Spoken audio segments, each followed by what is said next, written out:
اعوذ باللہ من الشیطان الرجیم، بسم اللہ الرحمن الرحیم۔ قال اللہ تعالی وَإِذَا قِيلَ لَهُمْ لَا تُفْسِدُوا فِي الْأَرْضِ قَالُوا إِنَّمَا نَحْنُ مُصْلِحُونَ۔ وَإِذَا واو من اور، اذا من جب، وَإِذَا اور جب، قیلا کہا جاتا ہے، لہم ان کو، لا من نہیں، تفسدو تم فساد پھیلاؤ، لا تفسدو نہ فساد پھیلاؤ، وَإِذَا قِيلَ لَهُمْ لَا تُفْسِدُوا اور جب ان کو کہا جاتا ہے کہ نہ فساد پھیلاؤ، فی الارض زمین میں، وَإِذَا قِيلَ لَهُمْ لَا تُفْسِدُوا فی الارض جب انہیں کہا جاتا ہے کہ زمین میں فساد نہ پھیلاؤ، وَإِذَا قِيلَ لَهُمْ لَا تُفْسِدُوا فِي الْأَرْضِ اور جب انہیں کہا جاتا ہے کہ تم زمین میں فساد نہ پھیلاؤ، قالوا تو وہ کہتے ہیں، انما بے شک ہم، نحنو ہم، انما بے شک، نحنو ہم، انما نحنو بے شک ہم، مصلحون اصلاح کرنے والے ہیں۔ یہاں پر دو باتیں غور طلب ہیں کہ جب کبھی ان سے کہا گیا کہ زمین میں فساد برپا نہ کرو تو انہوں نے یہی کہا کہ ہم تو اصلاح کرنے والے ہیں۔ یہاں پر فساد اور اصلاح کو سمجھ لینا بہت ضروری ہے۔ اللہ تعالیٰ کے نظام کے مطابق چلنا جو ہے وہ، اور اللہ تعالیٰ کے نظام کے مطابق عمل کرنا اور کسی چیز کو اللہ تعالیٰ کے حکموں کے خلاف نہ کرنا، یہ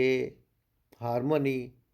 کائنات کے ساتھ، فطرت کے ساتھ، انسان کی فطرت کے ساتھ، انسان کے اعضاء کے ساتھ، انسان کی زبان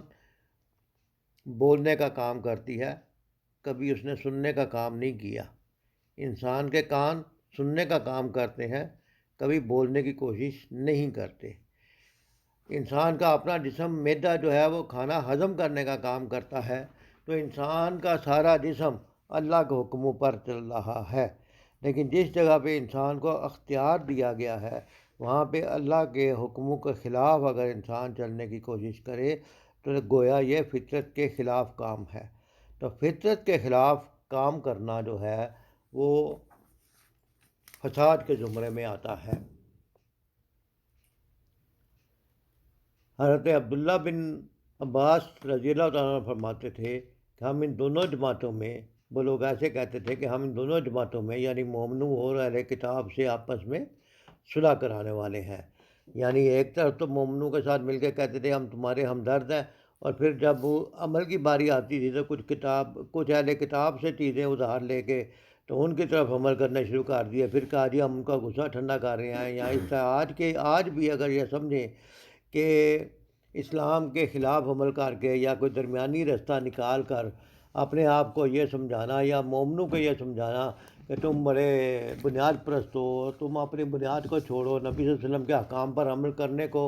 اور اسلام کے احکام پر عمل کرنے میں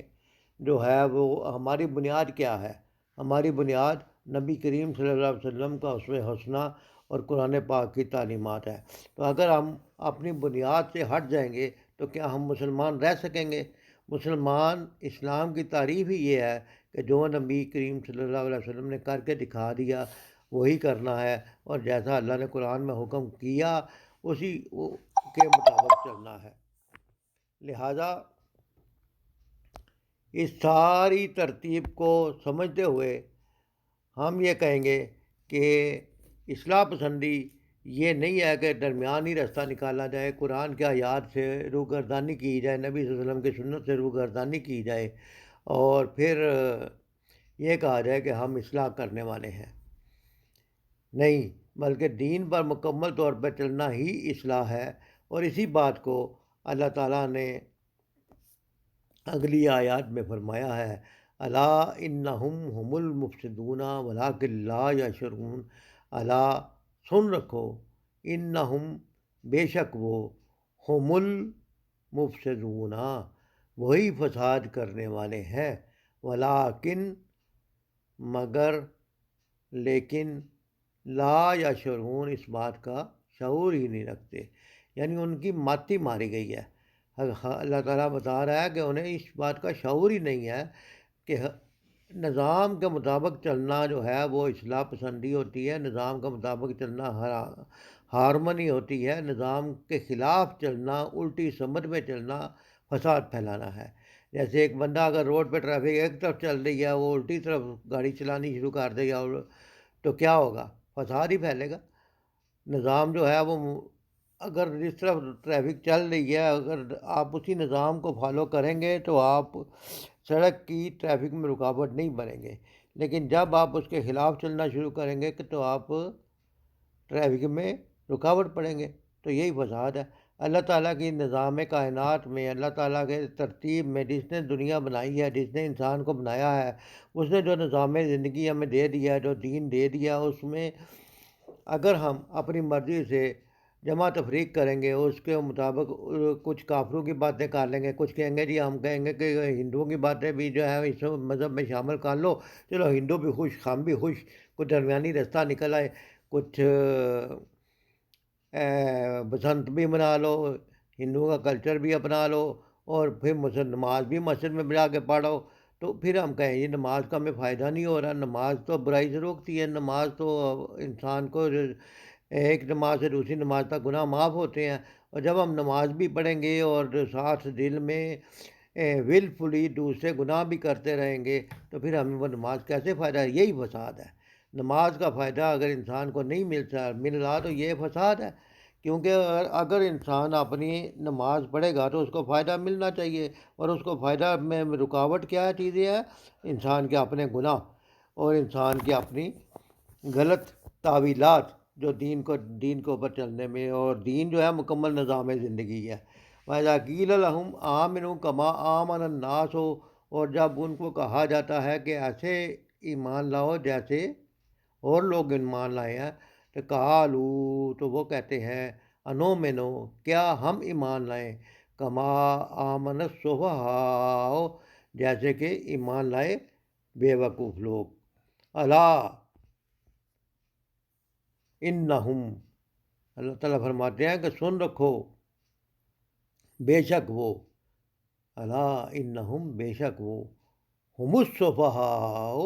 وہی بے وقوف ہیں، ولکن لا یعلمون، لیکن وہ جانتے نہیں ہیں۔ ان کی چلاکیوں میں، ان کی اپنی غلط تعویلات کی وجہ سے ان کی مات اتنی ماری گئی ہے کہ اللہ تعالیٰ جب ان کو بتاتا ہے کہ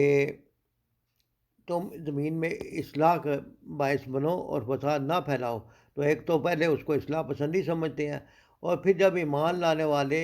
کو مشکلات آتی ہیں تو وہ کہتے ہیں کہ وہ تو بے وقوف لوگ ہیں جن کو دین کے راستے میں مشکلات آ رہی ہیں، اور ہم جو ہیں تو عقل مند ہیں کہ ہم ان کی مشکلات سے بھی بچ گئے، ہم نے کافروں کو بھی خوش کر لیا۔ لیکن وہ یہ نہیں سمجھتے کہ انجام کار اللہ تعالیٰ کے پاس ہی حاضر ہونا ہے، اور وہاں جا کر جواب دینا ہے، اور پھر وہاں جا پر اللہ تعالیٰ کی نافرمانی کا جو عذاب ہوگا وہ بھگتنا پڑے گا۔ تو اللہ تعالیٰ کہتے ہیں کہ یہی بے وقوفی ہے، جو بندہ اپنا نقصان جان بوجھ کر کرے، اس سے بڑا بے وقوف کون ہو سکتا ہے؟ لہذا جان لینا چاہیے کہ اللہ تعالیٰ کی فرمان برداری میں ہی کامیابی ہے، اور اللہ تعالیٰ کی تعلیمات کے اور نبی صلی اللہ علیہ وسلم کی سنت کے خلاف چلنا، اور اپنے لیے درمیانے راستے نکالنا، اور اپنی دنیا کی زندگی کو پرسکون یا صلح پسندی سمجھ لینا، یہ انسان کی آخرت کی ناکامی کا باعث ہے، اور آخرت کی کامیابی اور آخرت کی ناکامی ہی دائمی کامیابی ہے۔ اللہ تعالیٰ سے دعا ہے کہ اللہ تعالیٰ ہمیں دین پر بہتر طور پر چلنے کی توفیق عطا فرمائے، اور جو آج پڑھا ہے اس پر بہتر طور پر عمل کرنے کی اور سمجھنے کی توفیق عطا فرمائے، کہ ایمان لانا